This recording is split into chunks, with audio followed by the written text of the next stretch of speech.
Hey guys, how you all doing? And welcome to the first Road to Gold in IronSight. And today I'm looking at the SVD. Now to start things off, the SVD is a part of the sniper rifle category and its only firing mode is semi-auto. Now if you want to get your hands on this weapon, which I have no idea why you would, the standard version costs 20,000 GP, and GP is the currency that you earn by playing the actual game.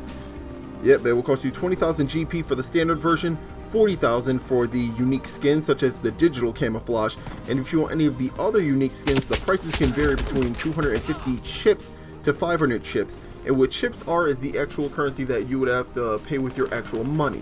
Now you do also have a chance of getting your hands on an SVD by opening any of the supply boxes as well.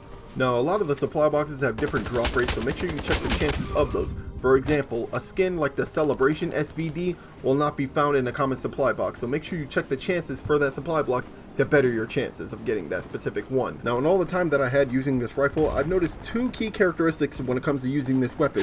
One of them is the actual sound of the rifle. It's easy to identify the sound of the SVD, it's easy to tell when someone else is using it. And the next thing is its rate of fire, the fastest of all the other snipers, without the hair trigger attachment. Now let's start with shots to kill. Now at around between 10 to 20 meters, I haven't really noticed anything different. From the chest, legs, and arms, it will take 2 shots across the board.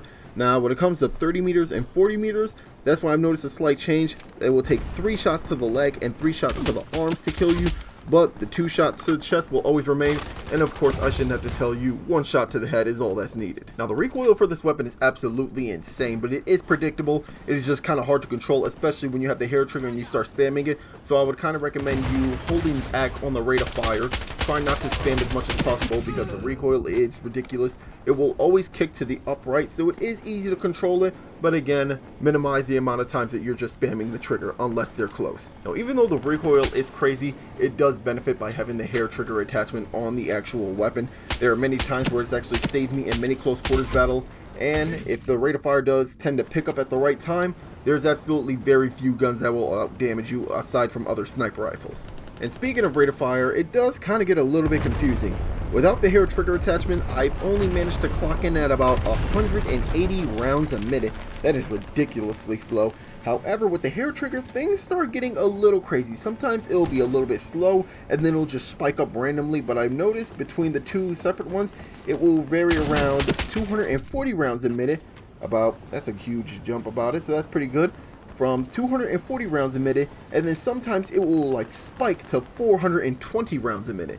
So look out for that one. Mag size is also 10 rounds in the magazine and 20 in reserve, giving you 3 mags in total. Now for reload times, they're definitely on the slow side, but it is a sniper rifle, so you do got to give it that.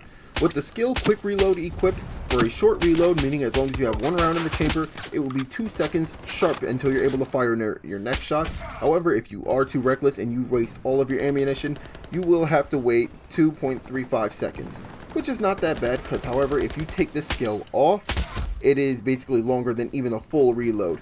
If you leave 1 round in the chamber while not having the skill equipped, you will have to wait 2.55 seconds for a reload, almost 3 seconds. And if you empty your entire magazine without the skill equipped again, it is 3.47 seconds. The ADS timer again ceases to amaze me. Standing perfectly still, what I've noticed, the ADS timer, even with the skill equipped, is 0.18, 6 milliseconds slower than the assault rifles, but nonetheless, the exact same timer. I would not recommend using quick aiming. Another unique thing that I've noticed about the SVD is its mobility. It matches the Blazer at 88. Now, I haven't really done any tests on that, so I'm not really sure what the mobility being 88 really actually means, but it's just something to keep in mind. You're not running too slow while you're having this weapon. Now, if you like the way this gold SVD looks and you want to try to get your own, these are the things that you're going to have to know about it. In total, you're looking at 1,810 kills. Mastery 1 being 10 kills, Mastery 2 being 100, Mastery 3 being 200, Mastery 4 being 500, and if you can suffer through it that much, Mastery 5 will be 1,000 kills. Now, one of the things that I have noticed is I'm thinking drones may help participate and like help you support your points when it comes to kills, because these numbers also match when it comes to any other weapon. And with my AR-57, I noticed that that weapon only has 1,700 kills, not 1,810 kills, which is what the math is adding up to. So I'm thinking I'm going to have to test this out, but I'm thinking drones do support your kill ratio when it comes to it, or your kill participation for your mastery rank. Now the setup that I use for this isn't really a special one. This is a fairly common setup that I have for majority of my weapons. I use quick reload, double time, and you can bounce between the third one, either blast or assassin. I mostly stuck with blast protection just to help me survive a little of these like more explosives, because I tend to play more objective game modes because that's where all the kills are. Now the attachments on my SVD, again, nothing special.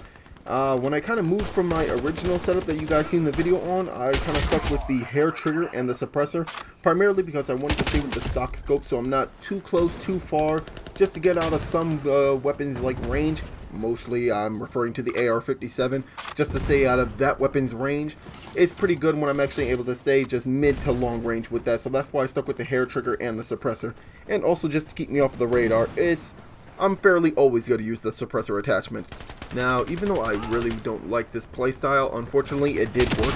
Instead of using armor-piercing rounds, I did use soft point to increase player flinch, and that's just to help me win gunfights, just because really on even flooring is a lot of weapons that can outperform you. However, if your aim is sharp, you can win a lot of these gunfights. And for secondaries, I originally did start using the Desert Eagle. However, the Desert Eagle turned to be a little bit too difficult, and what I ended up finding out to be more comfortable for me was the Spaz 12. I noticed how every time that I'm actually in a pickle, the Spaz 12 has always gotten me out of it, and it just feels so satisfying to use. And now I just want to end all of this talking about the rifle itself. I do not like this weapon at all. It is going to be a while until I actually take an attempt at another sniper rifle, specifically semi-autos, even a DMR like the HK417. However, the HK417 is on the list. It is just more further back there, just because I really want to stay away from semi-automatic weapons.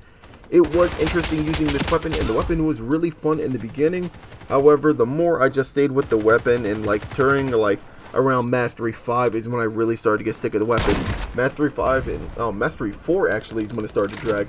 Mastery 4 to Mastery 5, things just really started to drag on, and it's like, at one point I even wanted to quit IronSight and YouTube, just because the SVD was just so frustrating. And it's not like, yes, I could have used another weapon, but it's just, I gotta come back to this weapon just because I already promised that I would make it.